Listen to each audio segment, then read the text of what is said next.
This Misery of Boots is a 1907 political tract by H.G.Wells advocating socialism, published by the Fabian Society. This Misery of Boots is the expansion of a 1905 essay with the same name. Its 5 chapters condemn private property in land and means of production and calls for their expropriation by the state, not for profit, but for service. Synopsis. Chapter 1. The World as Boots and Superstructure. Wells' point of departure is a reminiscence of a conversation with a realistic novelist, a man from whom hope had departed. An encounter with a limping tramp spurs a discussion of the 10 to 20% of the British population that suffers from this misery of the boot. Quote, they classify the various sources of discomfort and agree that most boots are a constant source of stress,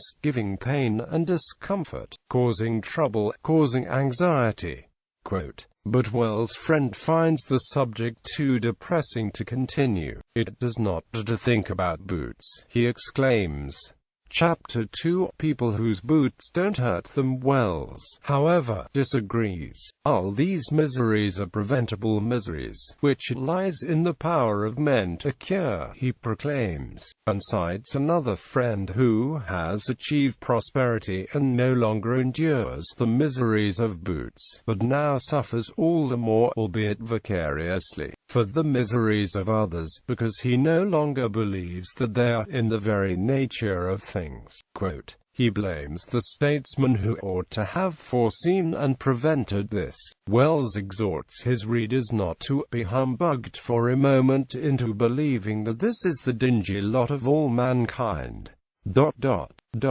Don't say for a moment, such is life. Chapter 3. At this point a dispute arises. Wells says he is not advocating a childish and impossible equality, but insisting that there is enough good leather in the world to make good sightly boots and shoes for all who need them, enough men at leisure and enough power and machinery to do all the work required, enough unemployed intelligence to organize the shoemaking and shoe distribution for everybody. What prevents this is this institution of private property in land and naturally produced things, the claim and profit of land owners, cattle owners, house owners, owners of all sorts. The solution lies in refusing to have private property in all these universally necessary things. Wells endorses expropriation by the state and the administration of land, railways, shipping, and businesses not for profit, but for service. Chapter 4. Is socialism possible? Private property in land and many things of general utility is no more necessarily and unavoidable than private property in our fellow creatures, or private property in bridges and roads. Wells denies any owner's right to compensation, but adds that it is quite conceivable that we may partially compensate the property owners and make all sorts of mitigating arrangements. Wells denies that the rich will uniformly oppose socialism and asserts that many of this class will see that they would be happier and more comfortable in a socialistic state of affairs. Quote, it is rather the ignorance, the want of courage, and the stupid want of imagination of the very poor that is more likely to obstruct the way to socialism. Chapter 5. Socialism means revolution. Wells argues that socialism requires a complete change, a break with history. The whole system has to be changed. Quote, if you demand less than that, if you are not prepared to struggle for that, you are not really a socialist. The essential problem is to enlist the self-abnegation, the enthusiasm, and the loyal cooperation of great masses of people. To that end, Wells calls on socialists to persuade others, organize the movement, and clarify the beliefs. For us, as for the early Christians, preaching our gospel is the supreme duty.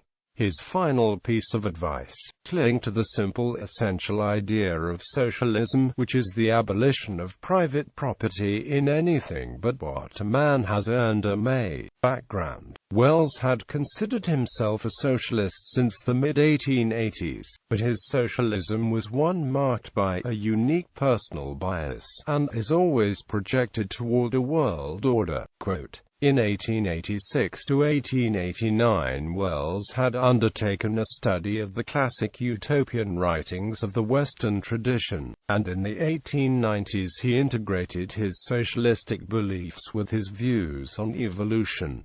He reads psychology to seek practical insights. In the first decade of the 20th century, Wells refined his views, writing many essays and 4 book-length works promoting socialism. Mankind in the Making, A Modern Utopia, Socialism and the Family, and New Worlds for Old. Wells joined the Fabian Society on March 13, 1903. He remained a member until 1908. Redaction: Wells had published an article entitled The Misery of Boots in Volume 7, No. 27 of the Independent Review, a magazine founded in 1904. He worked this up into a talk delivered to the Fabian Society on the 12th of January 1906. Despite its implicit criticism of Sidney and Beatrice Webb as engaged merely in odd little jobbing about municipal gas and water, Wells' talk was received with enthusiasm, and it was reprinted in 1907 as a Fabian pamphlet. But its publication was delayed because Wells was engaged in an effort to wrest control of the Fabian Society away from the Webbs, among others, and some of his remarks in this Misery of Boots were perceived as sneers at the Webbs. Reception: George Bernard Shaw wrote to Sidney Webb, "Do not underrate Wells. What you said the other day about his article in the Independent Review being a mere piece of journalism suggested to me that you did not appreciate the effect his writing produces on the imagination of the movement. This Misery of Boots is often described as brilliant, and has often been reprinted.